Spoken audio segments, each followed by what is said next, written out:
Hello and welcome to this NPTEL course entitled Trauma and Literature. And this particular session will be finishing with Catherine Malabou's book, The New Wounded. So we'll look at the final section of the book, which is titled The Subject of the Accident.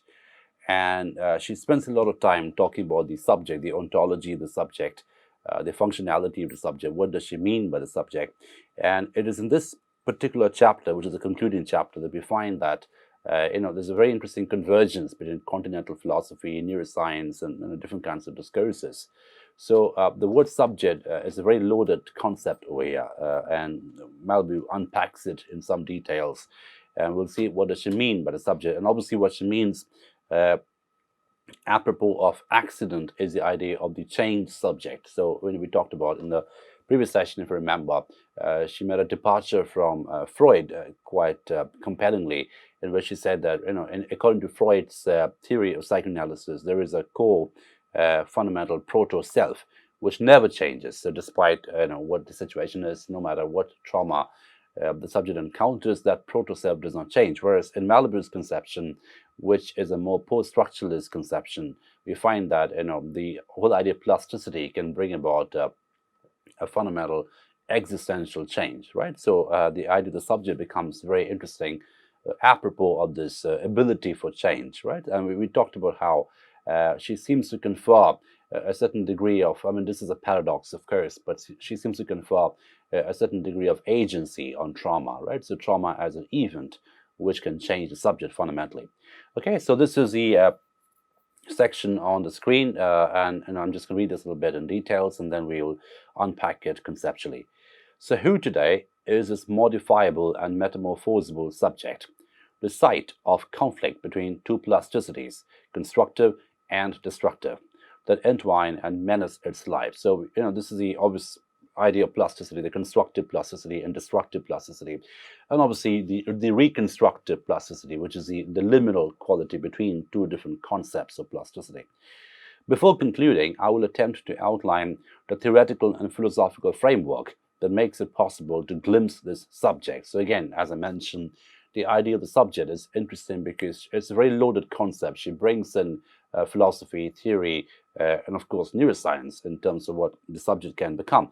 And what that means is, in a very interesting way, it's very interesting for us in literary studies, because we look at the idea of the subject in literature, right? So how is the subject represented? So subject as a representational activity in literature. And we see how trauma can become an interesting way to represent the subject. For instance, if we map Malabou's theory into something like Mrs. Jalloway, which is a text which we covered right before this, we find that the whole idea of the changed subject becomes very, very prevalent, very visible in that novel by Woolf, right? So she draws on different discourses over here in terms of unpacking the subject. So I said at the beginning of the study that in large measure, continental philosophers have nothing but contempt for the cerebral subject. None see it in the future, none see in it the future of the subject, the future of every concept of the subject. Well, as Gaucher has argued, it has become increasingly obvious that neurobiological discoveries are intimately concerned with the idea of human functioning in general, which includes subjectivity, right? So this is the idea of subjectivity, which is neurobiologically underpinned, right? So we have a very interesting convergence, shall we say, between neurobiology and continental philosophy in the way that Malabou theorizes it. So subject or subjectivity becomes a very important part of the human functioning, the neurobiological functioning. Okay, so and then I'll skip a little bit. And this is page 206, and this is where Malabou brings in Foucault and Beckett, and she later will move on to Derrida. So all these philosophers will come in, and we will see how she's offering a really interesting paradigm to study the subject apropos of neuroscience, apropos of neurobiology, and obviously apropos of the event of trauma. And that becomes sort of the main text across this book. So and this is page 206, where she brings in Foucault. In his famous essay, What is an Author?, Foucault analyzes the figure of the contemporary author as an evanescent figure. So someone who's slipping away, evanescent, evaporating, not quite there, right? He recalls Beckett's words what does it matter who is speaking? Someone said, what does it matter who is speaking? And then comments, in this indifference appears one of the fundamental ethical principles of contemporary writing. So as we can see, Foucault refers to Beckett, the whole idea of the indifference towards the author. And obviously with Foucault, there's an interesting overlap between author and authority. So the speaking subject, the speaking voice, and according to Beckett, it doesn't matter who was speaking. So this grand indifference towards the speaking voice, towards authority, obviously becomes quite subversive in its own right. And that obviously connects to the post-modernist, the post-structuralist tenets of inscription and iteration. So writing and speaking, inscription and iteration. So who does a speak, it doesn't matter. The voice becomes more important. The text becomes more important, right? So the textuality of the subject becomes more interesting and important rather than the originality or the ontology of originality of the subject. So that is something which is departed from or deconstructed or debunked. The myth of the ontological origin is debunked in Foucault as well as in Beckett. And obviously Malabou is drawing on that philosophy, that tradition of thinking. Okay, so is the indifference of the subject of writing akin to the emotional indifference of the traumatized subject who has gone beyond the pleasure principle? Writing, Foucault adds, linked to sacrifice, even to the sacrifice of life. It is now a voluntary effacement that does not need to be represented in books, since it is brought about in the writer's very existence. There is no one when I write. Isn't this to say, with a new wounded, there is no one when I live, right? So as we can see how Malabou is interestingly mapping the activity of writing and the activity of the wound as an activity, right? So wound as a phenomenon, wound as an experience, wound as a obviously almost a representational experience. So the subject begins to represent itself, represent themselves, almost as an act of writing, as it were. So there is no one when I live, right? So she's looking at the convergence between wound and writing, between trauma and writing. So trauma as an act of inscription, okay? So accordingly, rather than critique cerebrality from a hermeneutic or genealogical viewpoint, wouldn't it be more interesting and more urgent to place the motive of cerebral desertion into relation with that of the disinheritance or deconstruction of subjectivity? Right? Isn't the time the philosophy discovered the cerebral psyche as its subject? Isn't the subject of cerebrality the sacrificial witness or the philosophical subject? So what Malabou is offering is an interesting paradigm. She's saying that everyone seems to decry or criticize or critique the cerebral subjects. Everyone's an anti-Cartesian philosopher now. But wouldn't it be more interesting to look at the idea of cerebral desertion into relation with that of the disinheritance or deconstruction of subjectivity? In other words, she's more interested in the deconstruction of subjectivity. And this is the key concept over here, because she's linking the deconstruction of subjectivity with the deconstruction of the self, apropos of trauma, right? So as in writing, the self who is writing is constantly being deconstructed. Similarly, in trauma, the very activity of trauma, the very experience of trauma deconstructs the self through a plastic process. So again, plasticity becomes a very important connection between writing and the idea of the wound. Okay, so this is page 212, which is the conclusion of this book, where she talks about negative plasticity and the recognition or the acknowledgement of negative plasticity in terms of how that can be connected to the wound itself, the idea of the wound itself, the experience of the wound itself. So this should be on the screen, page 212. Recognizing the existence of negative plasticity beyond any promise of remission or any soteriological horizon is a necessary prelude to any attempt to account for psychic suffering today. The confrontation of the etiological regimes of sexuality and cerebrality, and thus for psychoanalysis and neurology, can be fruitful only if it begins from such recognition. So what is the recognition being talked about here? The recognition of negative plasticity, the recognition of annihilation, the recognition of destructive plasticity, the end of the self, the destruction of the self, right? So that too, again, this is very, very post-Freudian, as you can see. This is a revision of Freud. According to Freud, the core sexuality, the core subjectivity, that cannot be, that cannot be mutated, right? Whereas Malabou is proposing an entirely different paradigm over here. She's saying negative plasticity is capable of fundamentally changing or altering or mutating the subject, right? And this recognition of the mutable subject, the recognition of the negative plasticity, which can create the mutable subject, is a very urgent recognition, is a very urgent acknowledgement, right? And it is that awareness or that acknowledgement can actually bring in a very interesting and very healthy synthesis of psychoanalysis and neurology, right? Modern neurology or materialist neuroscience and psychoanalysis can be converged together, can be brought together with the awareness and the acknowledgement of the possibilities of destructive plasticity. Okay, so and then she goes on to say, in order to establish such recognition, I have attempted to elaborate the concept of material event. Conceived as an accident or threat of destruction, this material event, which goes beyond the Lacanian triad of the symbolic, the real, and the imaginary, results as much from the contingency of its occurrence as from the internal work of the drive, work that demands a new understanding of the contingency and the necessity of the death drive. So it's not just a purely internal thing. It's not just about a drive-ridden thing, as in Freud, but rather it's a contingency. Right? So by contingency, she obviously means the complexity through which the subject connects to the material conditions around it. So in other words, what's interesting is how Malabou is proposing a departure from the desired drive, the death drive proposed by Freud, or theorized by Freud. And she's looking at how the whole idea of the drive is as a contingent and as an emergent condition. It's something which is conditioned and contingent to the material qualities around the subject, the material surroundings of the subject. So as a result of which, she talks about the idea of the material event, the trauma as a material event. Okay. To insist on the role of destructive plasticity beyond all horizon of redemption does not amount to denying the possibilities of new therapies. This is not a matter of despair or pessimism. I'm simply arguing that before interrogating the hypothetical possibility of a beyond of the death drive, before asking how to treat or how to heal, it is important, according to the new most elementary logic, to inquire what those who suffer are suffering from. Right, and if you remember our previous session, what they're suffering from is the phenomenon, the experience of a experience-less subject, or the experience of a memory-less subject, and this is something which you need to be aware of.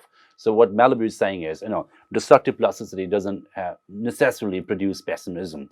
So there can be medical treatments of these people, but we must recognize first what they're suffering from. So this whole annihilated self, the whole nihilistic self, where the self just evaporates and disappears, and there's no template, there's no pre-self that you can connect to, there's no access to the past, and hence the idea of memorylessness. So these become very important categories of study for Malabou. So she proposes that we need to be aware of what they're suffering from before we can offer them therapies or redemption, medical redemption, or medical treatment. Okay, so and this is page 213, where she further qualifies the destructive event. This should be on the screen again.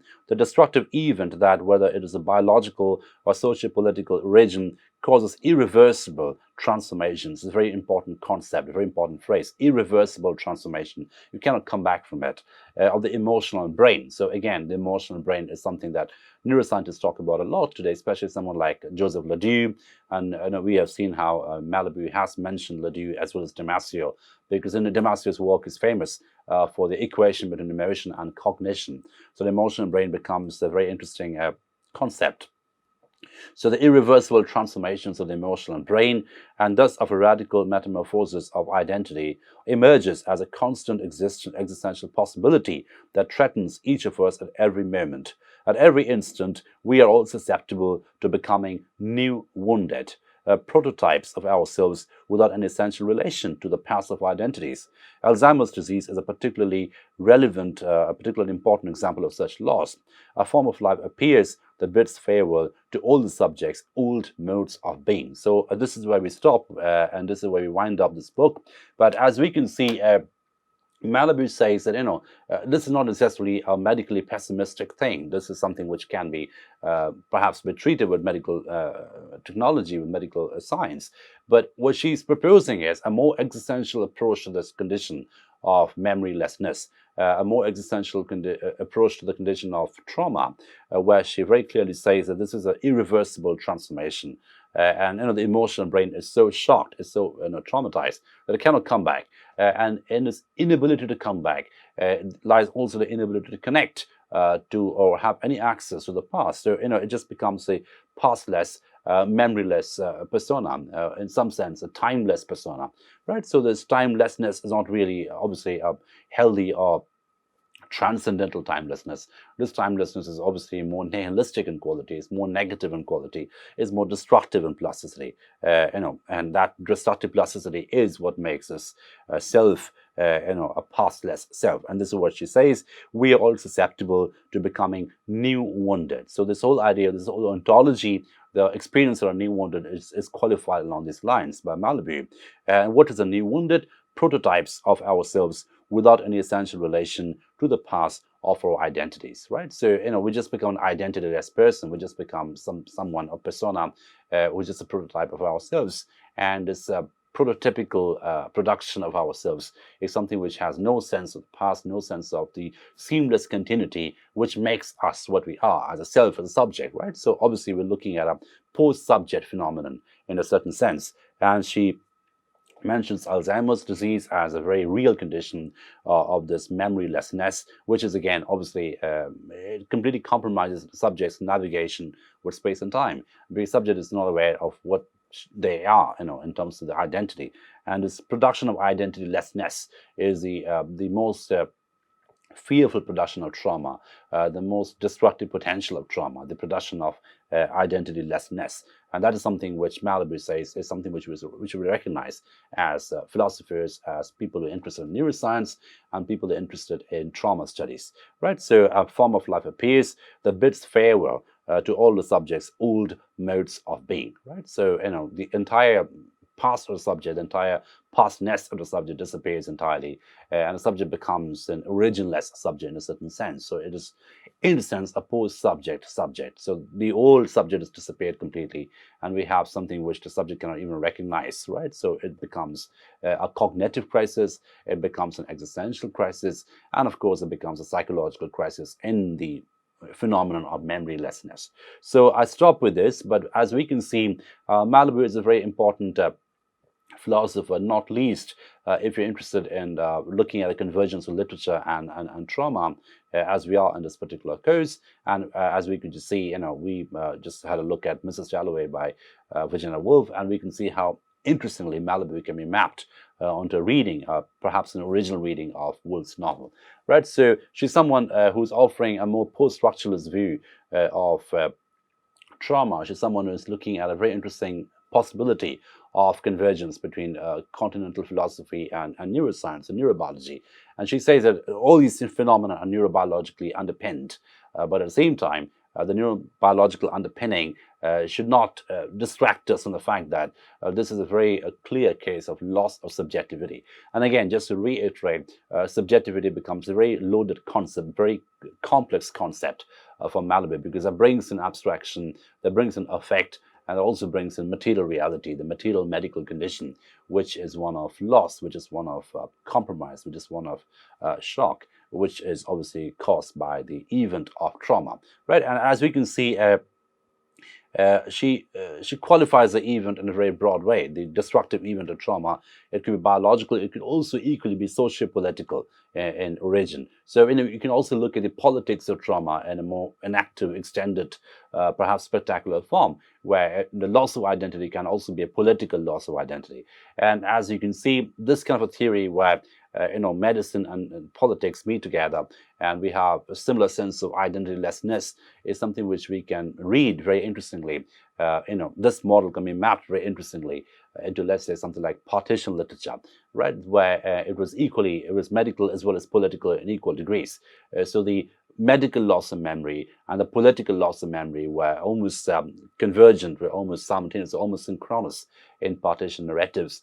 And as we can see, how Malabou is a very interesting philosopher to map onto partition narratives. For instance, stories by Siddharth Hassan Manto, right? Toba Tek Singh would be a very good case in point, right? So something which we have already covered in this course. So she's a very important philosopher, a very key theorist of trauma today, and I think she's one of the very, very interesting figures who help us connect the discourse of trauma, the experience of trauma, the understanding of trauma through a literary, theoretical, philosophical lens, which is the study of this particular book. So with that, we conclude Catherine Malabou's A New Wounded. I hope you find it useful. I mean, it's a really important text, and I do recommend to read it in its entirety. For the purpose of this particular course, we have studied some selected passages, but I do encourage you and strongly recommend you to read the whole book, and also other books by Malabou, such as The Ontology of the Accident. Again, a wonderful book, and again, she's got an essay on plasticity and some critique on Freud as well, which is something that we can be very easily and usefully apply to our readings of literature. So with this, we finish Catherine Malabou's New Wounded, and we will move on to a new text in our next session. Thank you for your attention.